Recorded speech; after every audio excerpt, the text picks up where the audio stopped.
I'm Jeff Volmer. I will be your host for Free Gmat Prep Hour this evening, or wherever you are, whenever you are, this morning, this afternoon. Thanks for being here.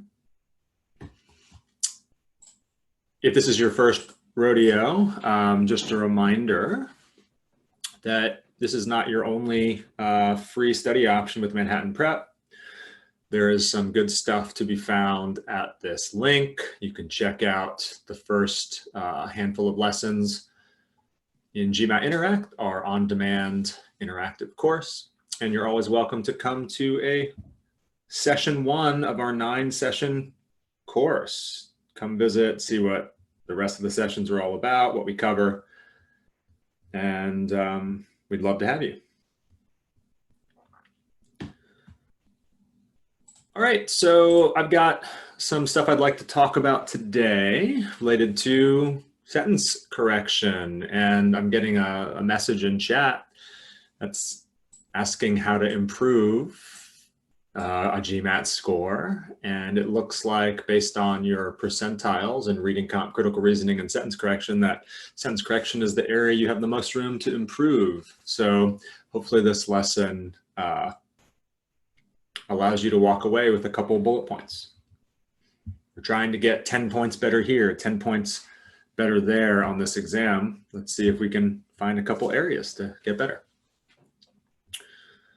So if we don't have any additional questions, I do want to look at, in general, again, how modifiers and sentence correction affect sentence structure and how you can use modifiers to determine well-formed sentence structures and faulty sentence structures and the interplay between those things. So that'll be the focus of today. I think we should probably just get started. I think we'll have a couple more people join us in the next few minutes, but let's just go ahead and launch in.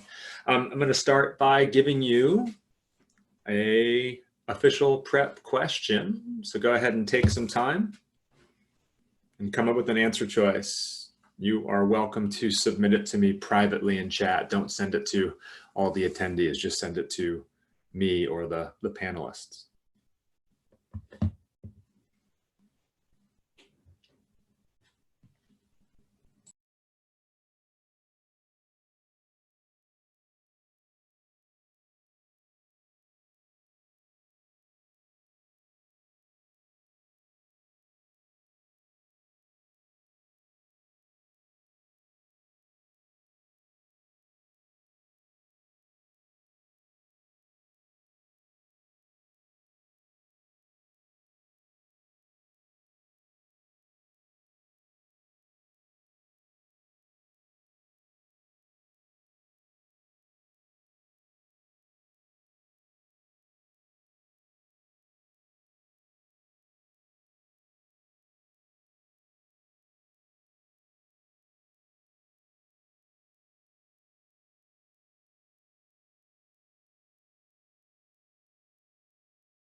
That's been just over a minute. Go ahead and take a little more time and settle on an answer choice.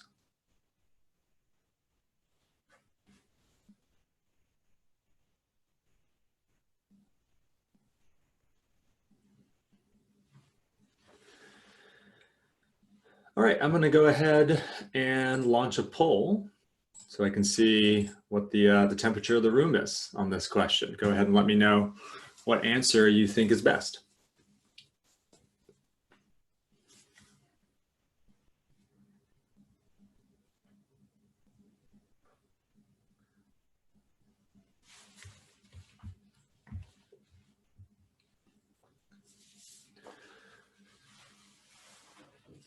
Welcome to the people who are joining a little late.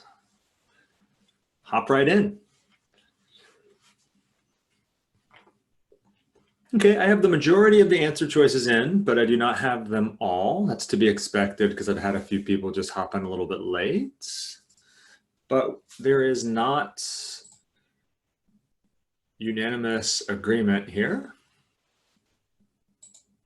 So let's go ahead and chat through it. So initial impressions on this problem, at least to me, are, well, there's a couple things. What I would notice in this particular sentence correction problem, first, the answer choices are relatively long. And when that happens, I think there's generally a couple topics that are most common, right? Lengthy answer choices often imply issues of sentence structure, issues of modifiers, hence the lesson today. It can also imply issues related to parallelism, because as you make lists, right, you add length, and then issues of meaning. Meaning abounds. Issues of meaning abounds in sentence correction answer choices. But in addition to the length of the underline, I also noticed that the underline begins with the first word of these sentences.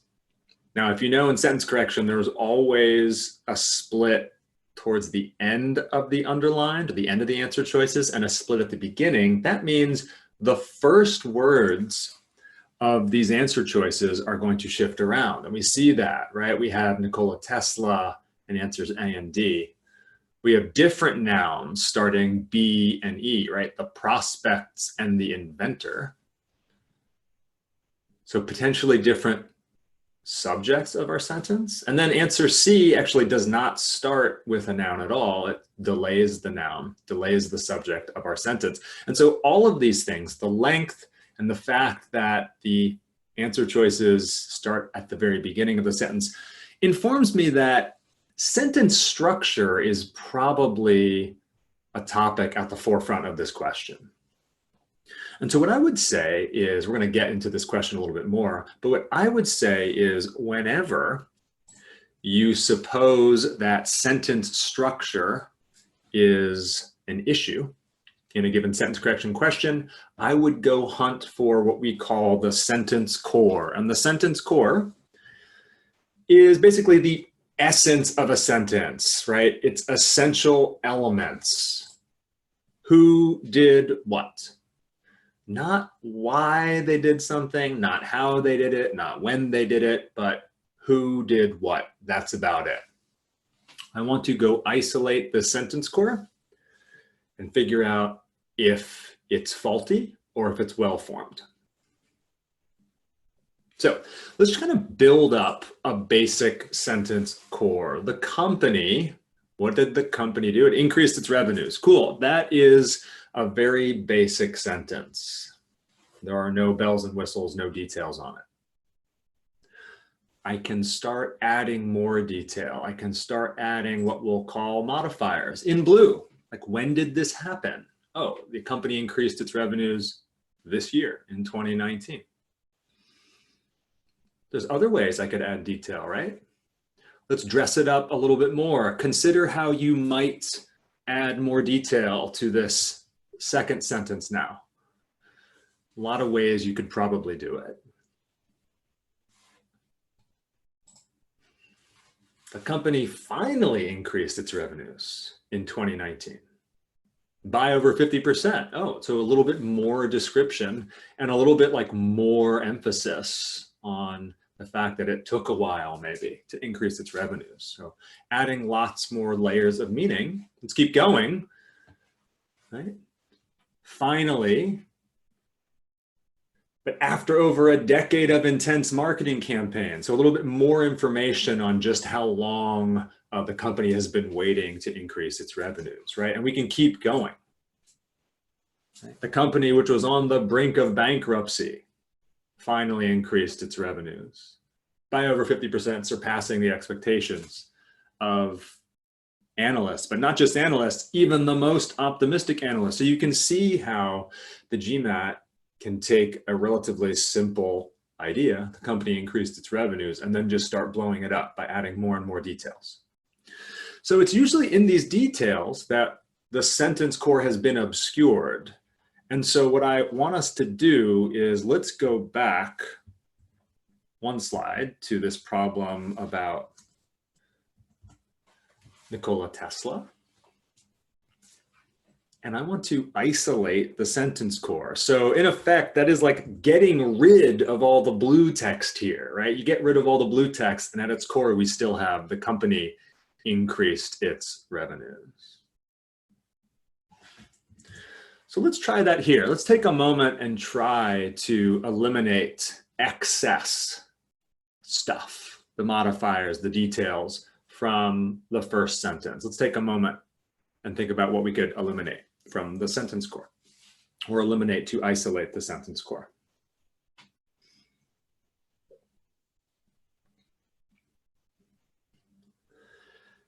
Right, so anything that is in addition to who did what would be modifier. So let's go isolate some of this stuff.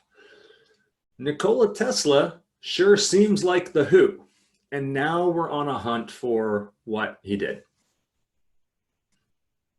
Did he the inventor of alternating current? No, that is not the action that Tesla performed. That is another description. It describes who Nikola Tesla is, and if it's description, it's not sentence core. So let's go ahead and blur that out a little bit, cover it up. Let's keep going. Nikola Tesla, because he was excited. Well, here's a nice clue. Anytime you see the word because, you're providing a reason why,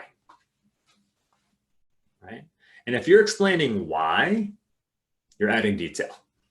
So the word because will always initiate a modifier, should initiate, in this case, a dependent clause. It literally depends on extra stuff and the other stuff in the sentence. And because it depends, it is not the building block of the sentence. It's extra.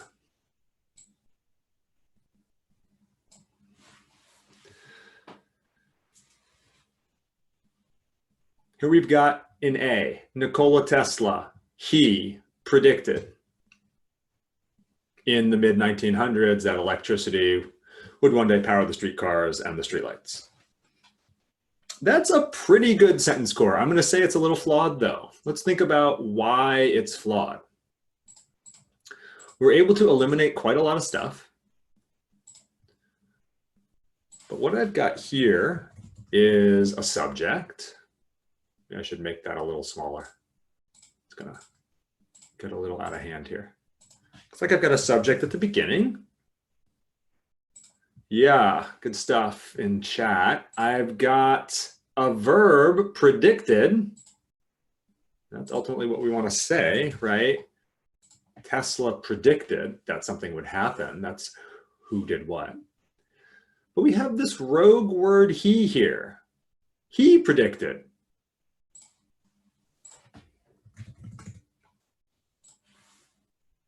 So we've got he predicted. I also have Nikola Tesla predicted. I've got two subjects going with this one verb, and that's going to be improper, right? You want who did what, not who did what.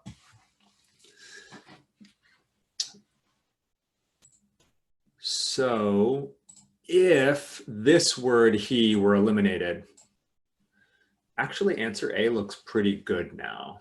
But the fact that this he is present is problematic. All right, so this is a good process I would like to practice a little bit more. Let's go ahead and strip the sentences down, strip the answer choices down of all the excess stuff and try to isolate the subject verb cores. Let's see which ones are well formed. Take a look at B.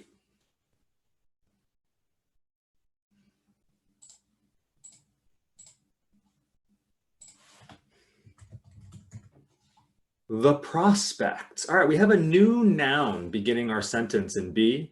We have a different subject. Now it's the prospects.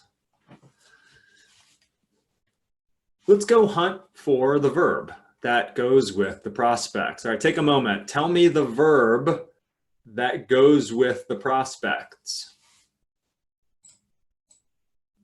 Get this out of the way.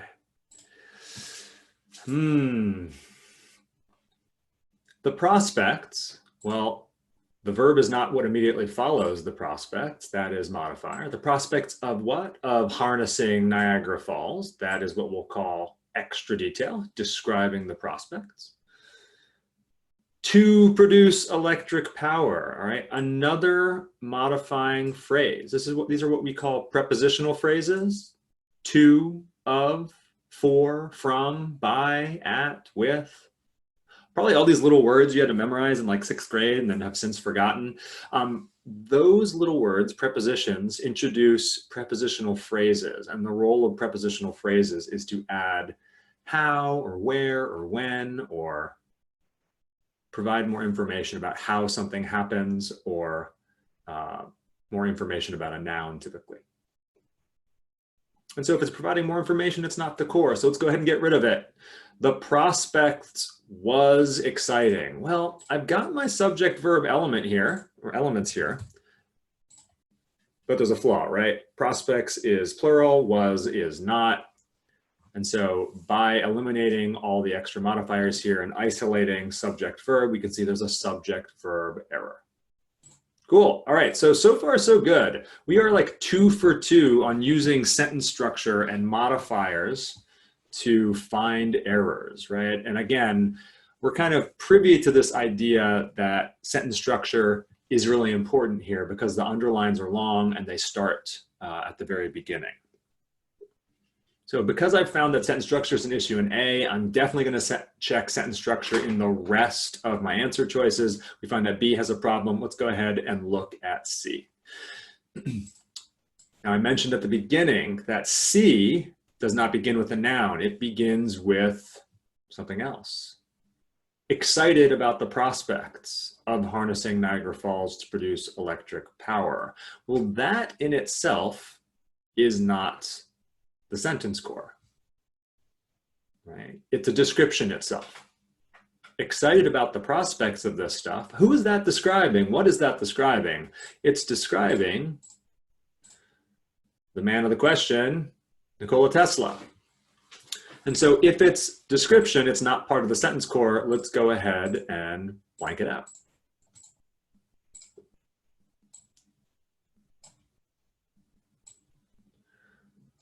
All right, this is what we'll call an opening modifier, right? Opening modifiers should function pretty strictly, right? It's describing something or someone, and the person or thing being described should follow the modifier. The rule with modifiers is they should be as close as possible to what they describe. And so if you start a sentence with a modifier, what follows should be the thing being described. That's the only position it should go in. So I've got another subject here, Nikola Tesla, and let's go ahead and find the verb. Well, again, this is not the verb. This was a modifier in option A. It's definitely a modifier in option C. So let's go ahead and blank it out. That might be too severe a blank out. Go ahead and blank it out. Hunt for the verb. There it is. Nikola Tesla predicted in the mid-90s that a bunch of stuff would happen. This has a great sentence core. We can find it by stripping away the extra modifiers. And it does not run into the same problem as A, as giving 2 different subjects for the verb. This one has good sentence structure. Let's go ahead and check out the rest. We can apply similar filters, right? The inventor of alternating current, again, kind of in A and in C, we found that, hey, this is just description. It's called an appositive, but describing who Nikola Tesla is. What about excited about the prospects?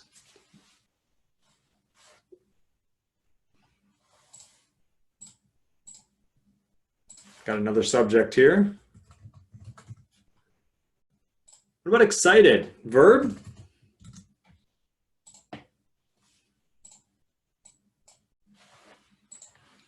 Excited's an interesting word. It seems like it could be a verb, but actually earlier in C, it was not a verb. So how do we know? Remember, who did what? Did Tesla excite anything? That's not the way this proceeds, right? Tesla is not the one exciting anything. Tesla is the one who himself is excited. So excited here is not a verb, it is a descriptor. It's a verb imposter. It looks like a verb, but it does not function like a verb. It's describing Tesla again, and so this is modifier. Excited about the prospects of all this stuff.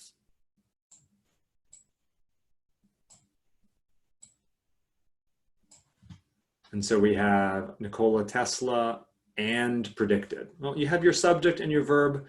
What is this and doing here? Seems problematic. Can anyone in chat maybe put forth an explanation for what this and is trying to do in D? I think it's kind of here to try to tempt you into seeing something that doesn't actually exist. It's like a mirage.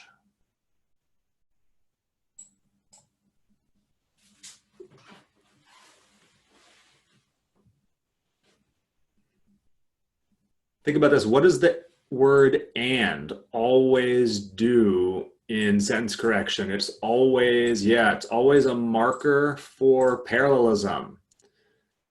Yeah, now parallelism, right. Parallelism can exist on lots of different kind of structural levels in a sentence. It could stick together multiple independent clauses, right? If it's preceded with a comma and is one of the ways you can connect multiple independent clauses, so that's a good idea. You don't have a comma here, so you actually can't stitch together independent clauses with just an and. But again, and can exist, and can imply parallelism on shorter, smaller structural levels. And I think the idea that I'm having come in chat is it's trying to stitch together the word that follows it, predicted, with the word excited earlier. Yeah. And we talked about the word excited earlier in D. Excited is not a real verb. It's a descriptor describing Tesla. If that's the case, then in order for this to have good parallelism, predicted would also have to be a descriptor. I'm really kind of unsure about how that would work. Nikola Tesla, predicted centuries earlier by Nostradamus, was the inventor of alternating current. That would be how you'd have to make that word. You would have to describe Tesla as being predicted and not as someone who's actually doing the predicting. If that were the case, then excited is not a verb, predicted is not a verb, and you have no verb in D. So I think that's what the and in D is trying to get you to see. See false parallelism. I like that phrase. Because it does not connect two verbs, but connects a descriptor and a verb, and is very faulty. And that's another reason why D's got to go. All right, one more. Option E. Option E, I think, is a little interesting when it comes to structure. And again, we've got a lot of phrases that we've seen earlier. Let's analyze them. The inventor of alternating currents. Well, we already know, based on kind of the history of these answer choices, that that's Tesla, right? That's Nikola Tesla. But presented at the beginning of the sentence, this sure sounds like the subject, right? The inventor of alternating currents was also the inventor of something else, right? Then the inventor can be the subject. Let's see how it works. The inventor of alternating current, that describes the inventor, what this person actually invented. Excited, again, excited is not a verb here. It's describing this inventor. The inventor was apparently really excited with the prospects of stuff. So this is all extra.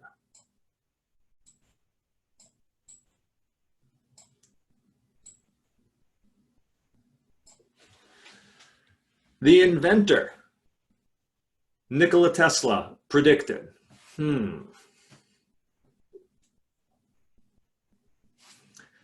That is interesting. Is this the same issue In A, do we have two subjects? The inventor predicted, Tesla predicted. Or can I justify the positions of all these by saying, or the existence of all these by saying that the inventor of alternating current is actually describing Tesla as well? Maybe I can update this and say, you know what? This isn't actually a subject. I'm going to revise this. This is actually a modifier. The inventor of current, Tesla, predicted that something would happen. Maybe that structure makes sense. So my question for you guys is, if this structure could make sense, you have an opening modifier. It seems like a subject, but upon second evaluation, maybe it's actually a modifier. You have another modifier, and Tesla is ultimately your subject, predicted is your verb. Why did none of you pick answer E? So what is it about answer E that seemed problematic to you guys?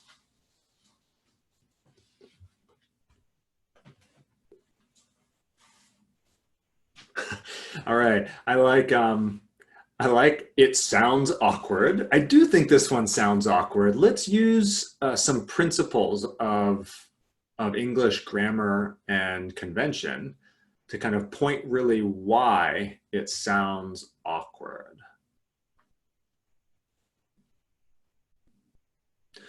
All right, I do think there's some good ideas coming here. I've kind of hidden it in the blurred out lines, but for producing of is problematic. Yeah, I think Michael's got a good idea. Should be production of. But I think there's an additional problem in E.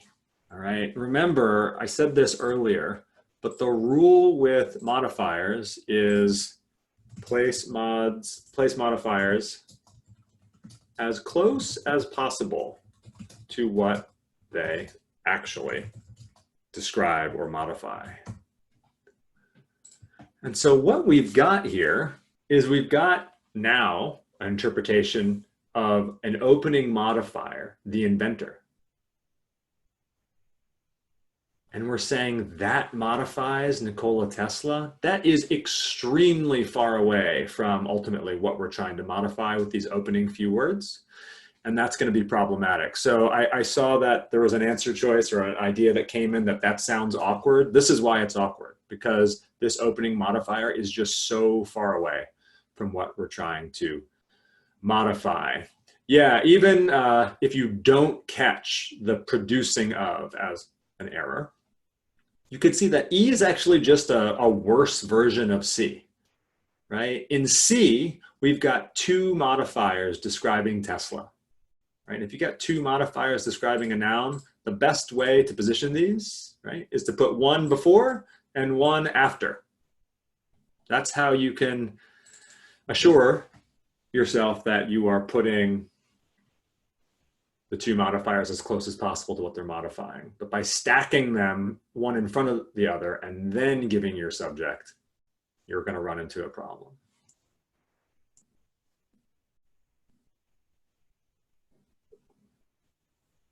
Yeah. Good questions. I have some good questions coming in. Like, what about the two modifiers in D? Their kind of positioning, because it does kind of look like option E. Is this a problem?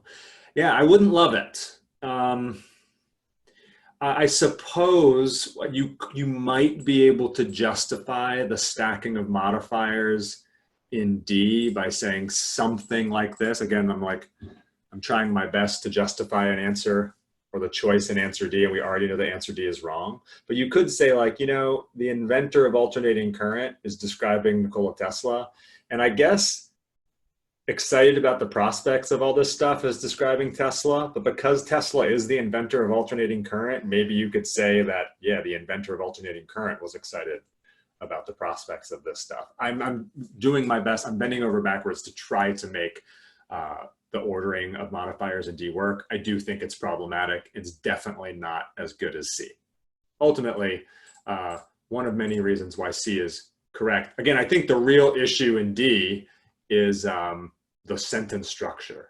Tesla and predicted. That's the real issue here. Cool, that was a lot of stuff. That was a lot of in-depth analysis on a single problem. I just kind of want you to leave this problem with some good takeaways. So one takeaway I'd say is whenever you believe that sentence structure is at play, or the issues of sentence structure are at play, go ahead and determine if you can clearly figure out, or if the sentence clearly tells you who does what. All right. That subject-verb core is going to be essential to, find whenever you think sentence structure could be an issue. And in this problem specifically, we kind of know that sentence structure is going to be an issue because of the length of the answer choices and because the answer choices all start the sentence, which means the first few words of the sentences have to be different. There's always a split at the beginning of the answer choices. And if the first few words are going to differ, then you probably have different subjects at the beginning of the sentence, or you might not have a subject right at the beginning of the sentence. And you can see kind of all the shifting phrases in the first few words here. There are other exceptions. I mean, there's always exceptions, but that's the reason that they are exceptions, right? They're exceptions to the rule, right? We have rules. Occasionally you'll see exceptions. Yeah, there are exceptions there. Maybe we can talk about that a little bit later. All right. Cool, on to the next. Let's go ahead and look at another one.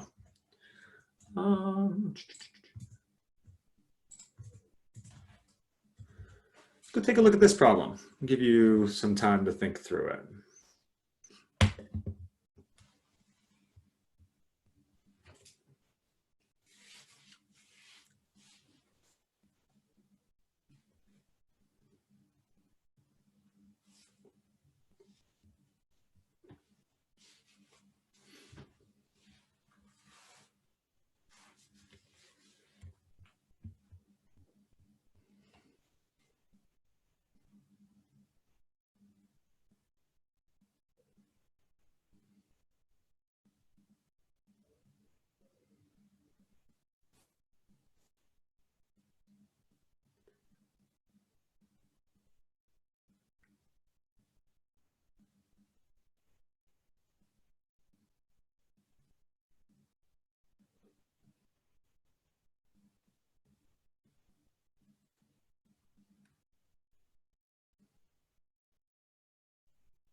That's been about a minute, a little more time.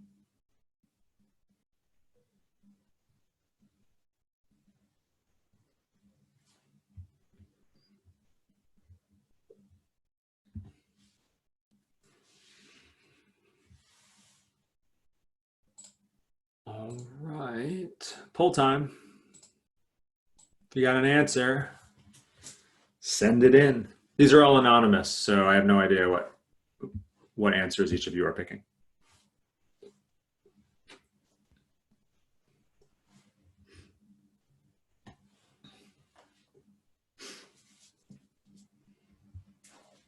Okay, got most of the votes in.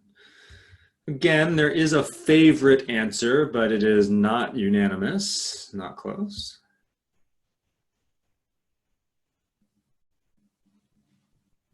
All right, I'm going to go ahead and close up the poll.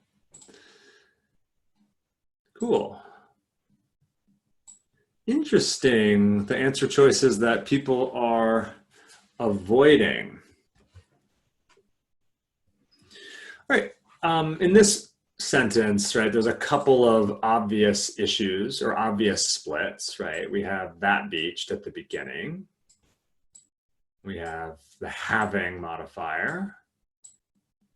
Okay. But remember, there's also splits at the end, right? And I think the splits at the end are arguably more informative here, right? Whenever you have a verb split, a singular plural split, right? They have, it has. All right, so what has or have been recovered by paleontologists? If it's plural, I need have. If it's singular, I need has. So again, this is a sentence structure issue, right? Because a verb form is the blue split here. And subject and verb, who did what, are the elements in our sentence core. So 1/2 of the sentence core is a split. Let's go figure out what the subject is that should go with these verbs. So we'll tackle maybe the opening modifier issue a little bit later. So let's go hunt for the subject. All right, let me know in chat. What is the subject of this sentence and how do you know for sure?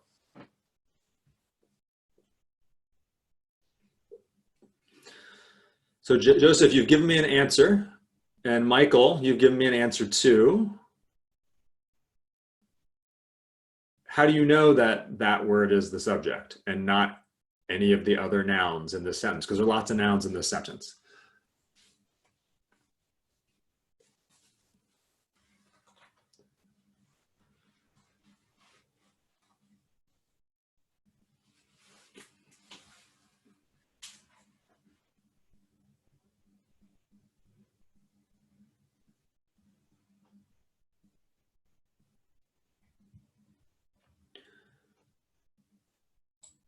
All right, so I think the easiest way to do this is let's go figure out what the subject could be by eliminating extra stuff. Guys, the beginning of this sentence is not underlined, so you're stuck with it. All right, fossils, opening noun. Good candidate for the opening subject. Let's see if that holds up. Of a whale, fossils of a whale. I said this in the previous problem. Remember, of a whale, of is a prepositional phrase. And so of a whale, describe the fossils. If it's description, it's not part of the sentence core and therefore not the subject of the sentence. Yeah, again, are there exceptions to this rule, right? That prepositional phrases can never hold the subject? Yeah, I've seen like some. Maybe I could count them on my hand. But you know, they're not worth talking about or thinking about, because if you always think of exceptions, you'll miss the big picture. So of a whale will not contain the subject of a sentence here. Fossils looks to be the subject thus far. Let's keep going. That beached on an African shore. That is also a modifying word. That beached. What beached on an African shore? That's describing the whale.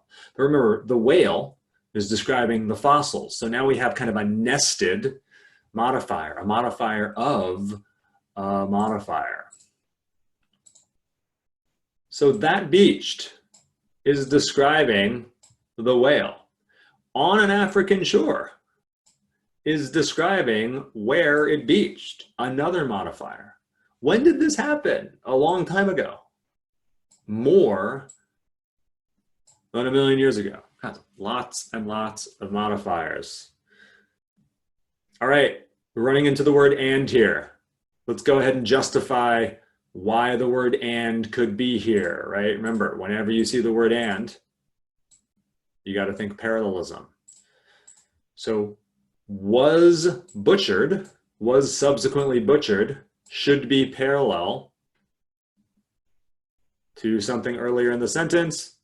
Yeah, I think the only word that it could be is beached, right? Fossils of a whale that beached on the shore, fossils of a whale that was subsequently butchered. So if that's parallel to an earlier modifier, then it itself is also a modifier. Don't know how to blur this out in white. We'll just do it here. There we go. Right, and who was it butchered by? It was butchered by hominids. Oh my gosh. So there's like 8 modifiers in this sentence. And all of them are trying to prevent you from isolating the subject verb core. Fossils have been recovered by paleontologists. And you think about it, right? Isn't that what paleontologists do? Don't they go hunting for fossils, right? So meaning wise, it should make sense as well. Fossils, plural, have, plural. And that's going to eliminate answers B and C. Fossils has. Incorrect. So we can go ahead and eliminate answers B and C. Cool. Let's take a look at the opening modifier here. What is the difference between that beached and having been beached? Is that an actual difference or is that merely cosmetic?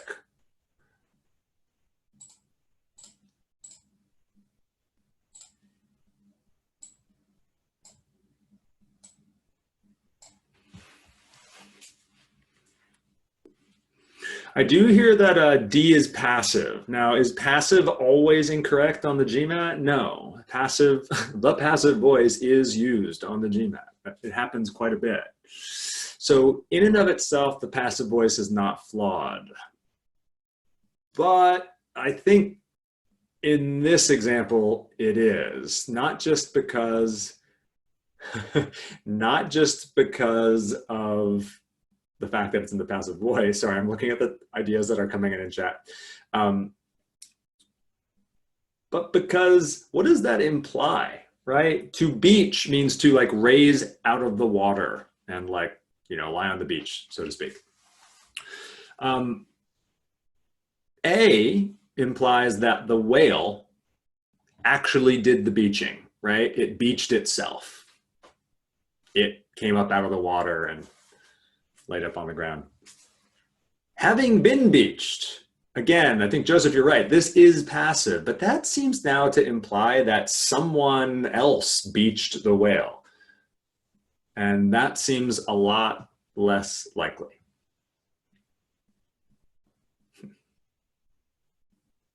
So I think that is going to be problematic. Yeah. One other thing that's a little problematic about D is this rogue comma right here. I generally think that you don't need to use a single presence of a comma as the deciding factor in right and wrong on a Gmat sentence correction question. But this comma, what is it trying to do? It seems like it's trying to conclude a modifying phrase, but there isn't an earlier comma with which to pair it, right? So in C, we have this modifier, which was subsequently butchered by hominids, right? We have that enclosed within two commas. That's typically how modifiers in the midst of sentences work or are presented between two commas. And you only have one comma here. That's a little strange. So I think along with this idea of, again, Joseph, you're at the passive construction and what that entails for like beaching a whale, I think that's going to be enough to rule out D. And then E, yeah, I'm getting some suggestions in here that like having followed by a noun is always wrong. I would, if I had to guess between, you know, that beached and having beached, I think I would always guess towards A. I would be purely relying on instinct there and familiarity that this is a phrase I see very often and this is one that seems very strange and rare to me. But I'm going to want another reason to kind of pick away from E. So I don't love having beached. Perhaps it works. Maybe someone better at sentence correction than me could come up with a reason for why this is potentially okay and why it's not okay. But I want to not rely on my ear, and I'd like to rely on maybe some more rules. So I think there's at least one more thing in answer E that marks it as suspect. Someone let me know in chat. Joseph, I like your idea here. Yeah, so again, having beached does sound odd. I really think it does. But remember, when you can on sentence correction, and we can right now because we have the luxury of taking as much time as we want on these problems, let's not rely on our ear and what sounds weird or sounds better, but let's try to use a rule-based approach. And so I really like the rule that Joseph is bringing up here. Joseph is looking at the distinction between were butchered and in some of the other examples like was butchered. Maybe we can look at here, was butchered in B. And I already know B is wrong, but let's look at this split, was versus were. Ask yourself, what were butchered by hominids? I don't think fossils were butchered by hominids. It's the whale that was butchered by hominids. And so we can use that same kind of parallelism idea that we found in A. Remember, we said was butchered was parallel to beached. Beached described whale, so was butchered should have described whale as well, and it did. But were butchered cannot describe whale. The only thing it could describe would be fossils, or I guess a million years. No, fossils were butchered. You don't butcher fossils. You butcher a whale, if anything. And so that's another thing to use to eliminate E. I do think the having beached is weird. Yeah, exactly. Having weird is strange. Having beached is strange, is weird to me. But again, you know, when we're reviewing these problems, let's go really try to find a difference we can call out explicitly as wrong, right? Yeah, I know on the actual exam and when I'm giving you problems here, you're on the clock and you have to move on. And, you know, after the right amount of time, yeah, trust your ear. Trust that you've put in the work, you know, over years and years of knowing the English language, and trust your ear and say, you know, that's probably good enough. But when you're studying and reviewing, let's really go try to find out specific wrongs. Yeah. I think there's maybe one other thing you could find in E. It's really subtle, but you know, we're reviewing. We can afford to look at some subtle stuff. Look at this word, then. Where then appears in a few answer choices, and it doesn't in some others. Then subsequently. It's a little redundant to me. Yeah. Again, I think it's really subtle, but it is worth noticing. And the one thing that's, again, I think I've probably said this in other prep hours, but the one thing that's much nicer about the official Gmat software and, you know, the presentation of sentence correction answer choices on the actual exam is, well, the one annoying thing is the text is really small, but because the text is really small, the answer choices run like all the way horizontally throughout the window. And you can really kind of do some vertical scans and check differences. And it would be pretty easy to see that some of them have the word then and some of them don't at this position on the screen. But yeah, very subtle here. I do think it's redundant and yet another reason to eliminate E. Guys, the answer to this problem is A. Yeah, answer A had a really great sentence core. All right, fossils have. All the modifiers were working appropriately. They were all kind of as close as possible to what they were modifying. We had good parallelism. The meaning is great. And so answer B wins, or answer A wins. We found some errors in B and C right away. Again, you can find some other errors in B and C, right? The then is redundant. We'll talk about answer C in a second. The passive voice construction here, the rogue comma, and all the aspects in C that were a little strange. While I've got this problem on the board here, let's go ahead and take a look at this phrase, which, because which is another really important modifier, right? Whenever you see the word which, you should think noun modifier.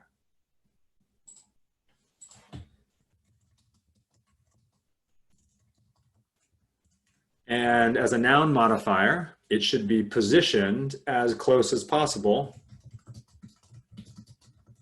to the modified noun.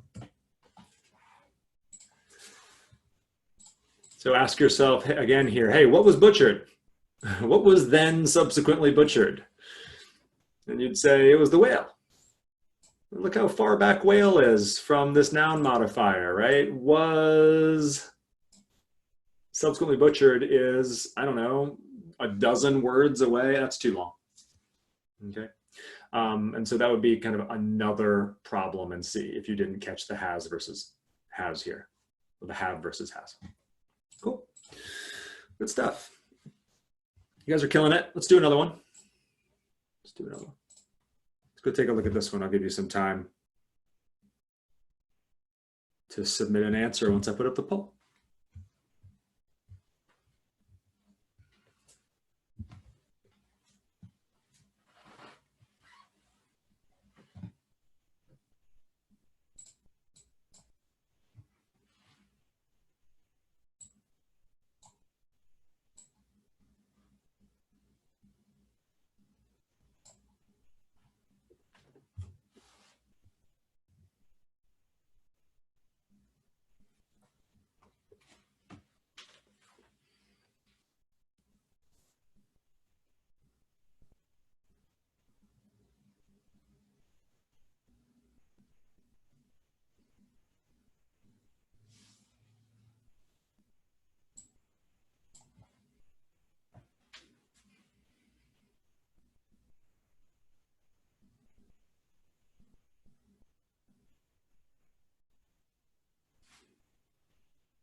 It's been about a minute. Take a little more time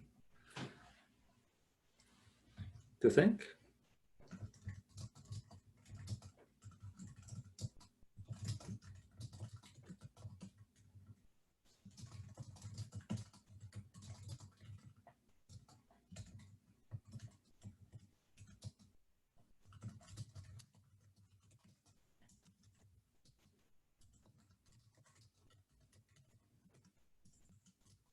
All right, let's go ahead and put up this poll. I want to see what you guys are thinking here while I answer a question in chat.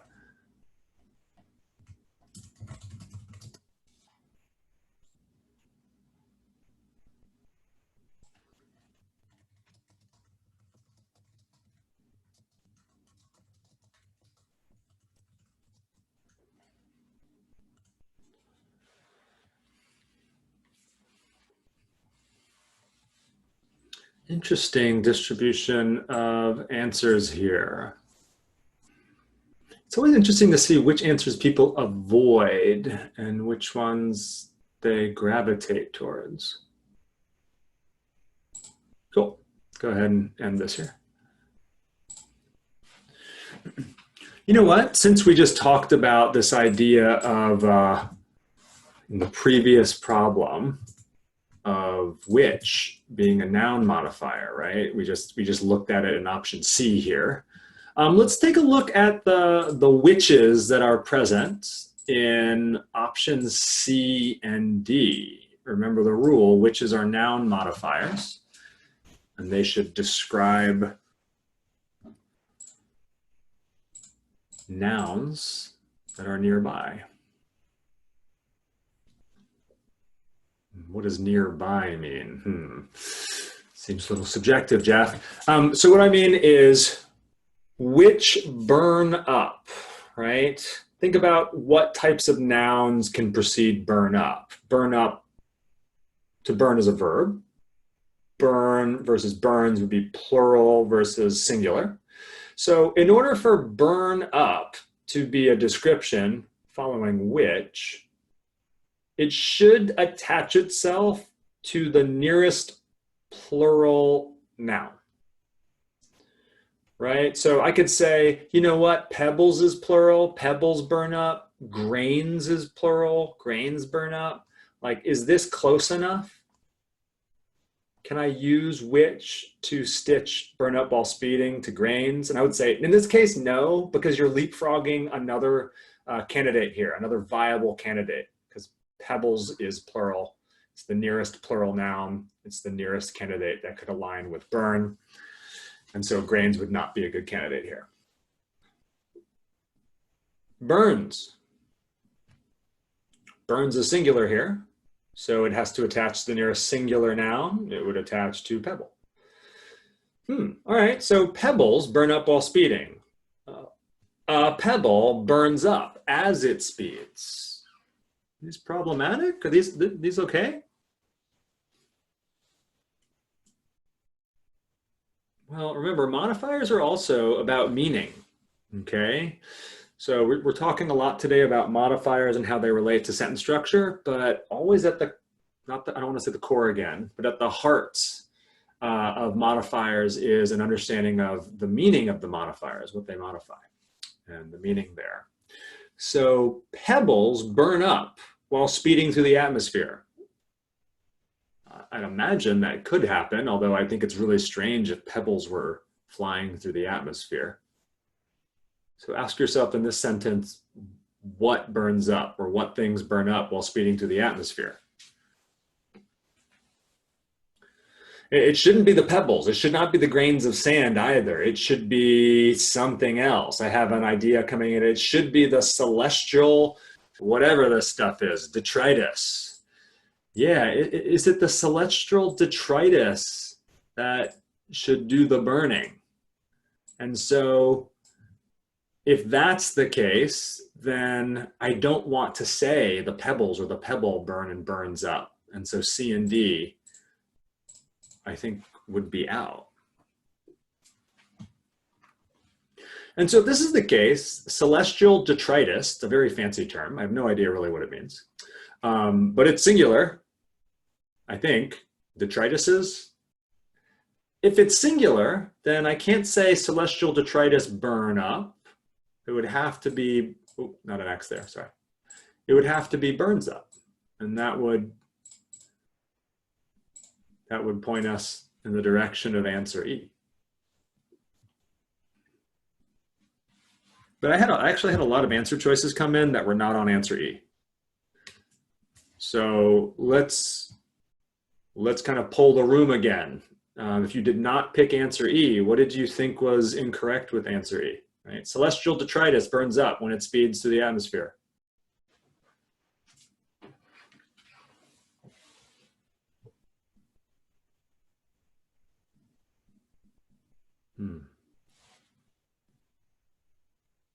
Yeah.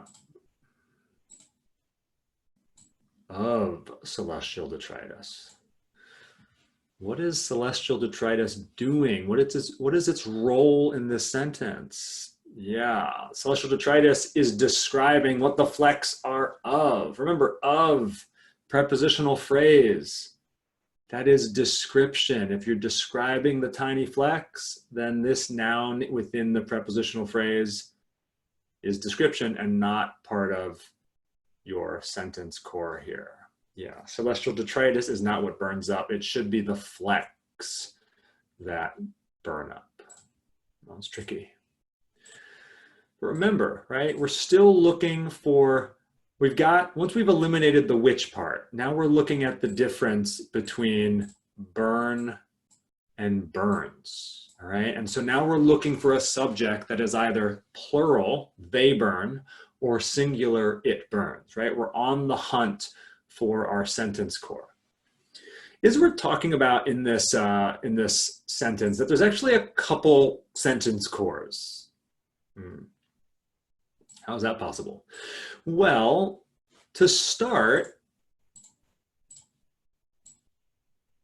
you've got an initial independent clause. Meteor showers and individual streaks of light. Modifier, that flash across the sky. How often? Every night, okay? But meteor showers and streaks of light are generated. That, I think, is the initial sentence core. But then we get another piece of information. Hey, when are they generated? Well, they're generated when, and the word when is going to initiate a dependent clause. Now, a dependent clause means you cannot just say, when tiny flecks of detritus burn up speeding through the atmosphere.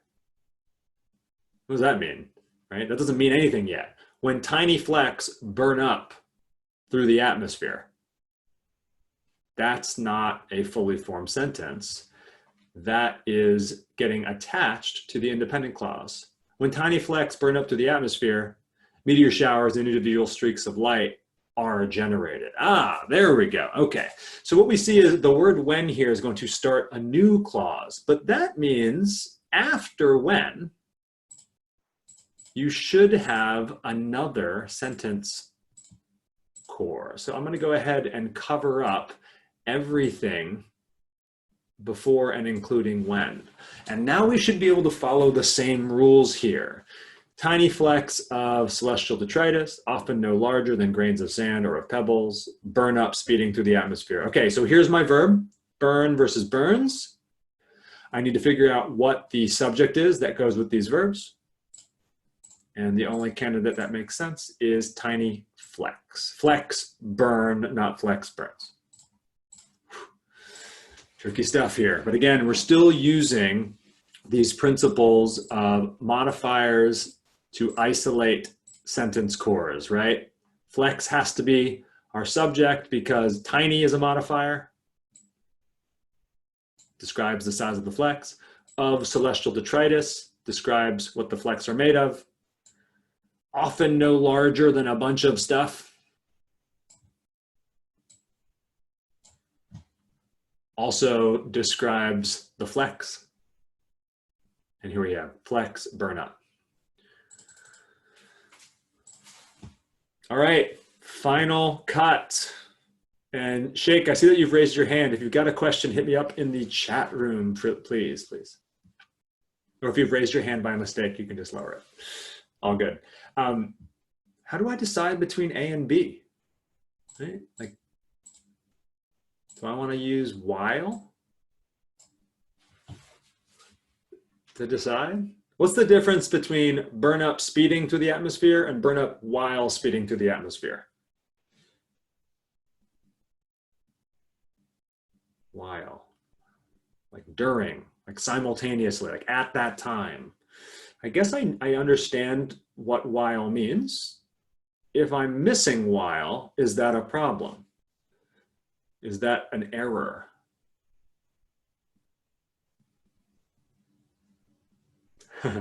I don't know. I don't know how to decide based on while. So remember, if you don't know how to decide on a certain split, go find a different split, all right? Use this as a last resort. Like, yeah, I kind of like while, so maybe if I had to, I would guess that it's appropriate, and I guess B.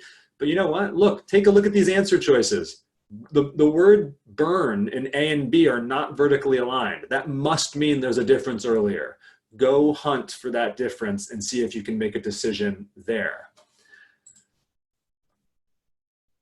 So the difference where things become staggered is of pebbles versus just pebbles. And what is the difference there, right? Of pebbles, that's a modifier. Do I like this modifier of pebbles? If of pebbles is a modifier, what is it modifying? I think there's some clues here, right? You have the word or. Remember I said, whenever you see the word and, you've got parallelism. I got news for you. Whenever you see the word or, you've got parallelism, or you're supposed to.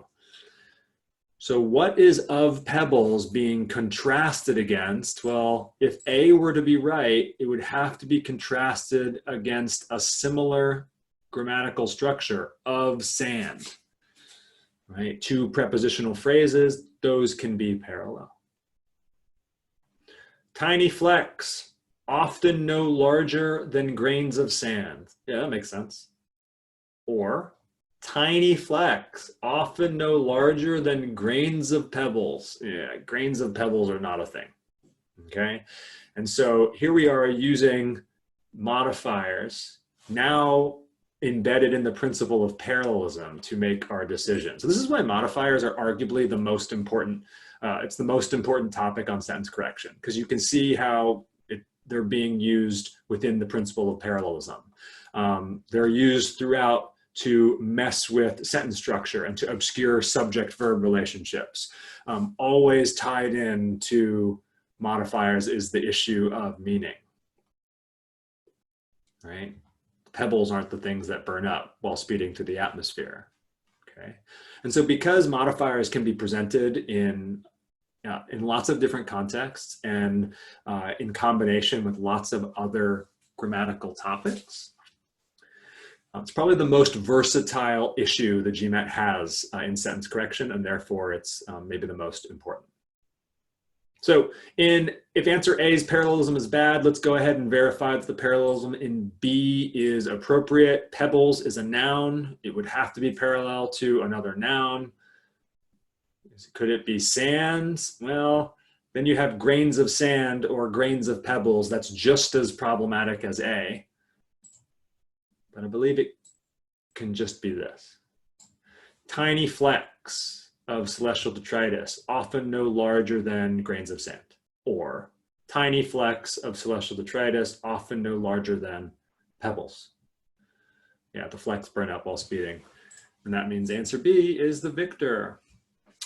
Yeah, that's good stuff. Real quick before we leave. We didn't tackle all the splits here. I do think maybe we could tackle one more, right? Again, you don't have to necessarily tackle all the splits to get the right answer. In fact, you rarely have to tackle all the splits to get the right answer. But when you're studying, go ahead and investigate all the splits, even if you didn't use them all in arriving at your answer. So let's just go ahead and check the opening split right now. Right? We didn't talk about that, but let's describe, is there a difference between grains of sand and a grain of sand? Or is that not a meaningful difference?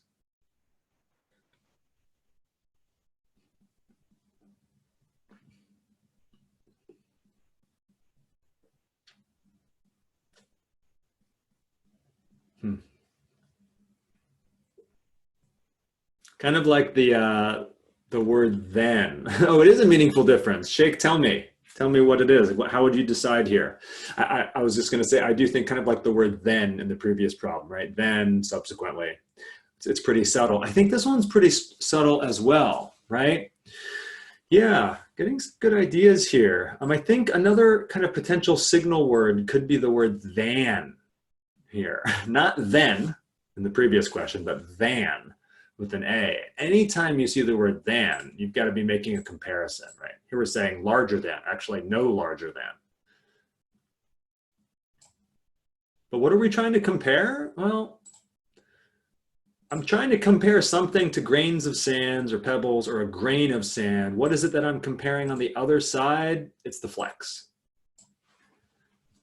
The flecks are no larger than a grain of sand. I can compare multiple things to a single thing. Probably not. Flecks no larger than grains or pebbles. And so that would be another strike against answers D and E. We already said D was wrong for which. We already said E was wrong for plural, or excuse me, the singular form of burns. But in case you can't find this split, maybe you can tackle this split too. All right, ladies and gentlemen, that has been just over an hour. I think we'll go ahead and start wrapping up some stuff here. So I hope you guys are able to leave with some good takeaways, right? Or kind of a lot, hard to maybe list them all.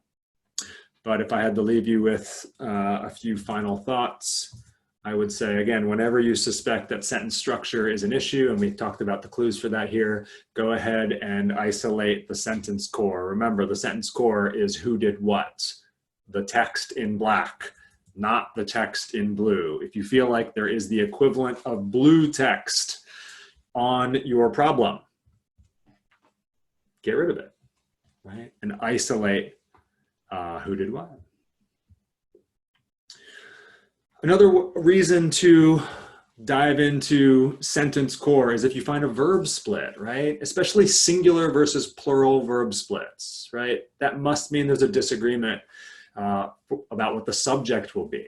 So again, to go find your subject, eliminate all the extra stuff, AKA the modifiers. Get rid of the prepositional phrases. Get rid of the which, this, that, this, and see what remains as candidates for your subject. In this example, fossils was the only thing that remained. Fossils is plural. You need a plural verb. Okay. Yes, you should always incorporate the meaning of sentences when you're deciding on right and wrong answers, Shik. Yeah, there are occasionally some grammatically fine sentences that mean absolutely ridiculous stuff. That's not going to be correct. I can't remember. I think in the 2020 official guide, the book mentions something about like unintentional humor.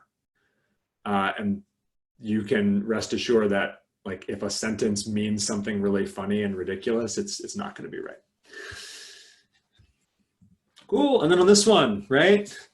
Which, yeah, I mean, I think I can line up grammatically pebbles burn or a pebble burns, right? Remember, it's not always just about grammar. It is about meaning, right? I think you could also use the sentence structure issue of the dependent clause to help you eliminate answers C and D. Because if you think that which burns up as it speeds goes with a pebble, then you would eliminate all of this stuff from the second core in answer choice D. And then there's no verb that goes with tiny flecks. So another reason you could get rid of answers C and D here. There are sentence structure issues in addition to meaning issues. But yeah, with modifiers, really important for sentence structure, really important to consider meaning. And this is obviously a topic we could spend a long, long time about, and it's because modifiers are so important. You know, who knows, maybe we'll do another one in the future. All right, let's go ahead and wrap things up. I'm gonna go ahead and turn off the recording. Thanks for watching. If you're watching the recording, maybe I'll see you at one of these things live.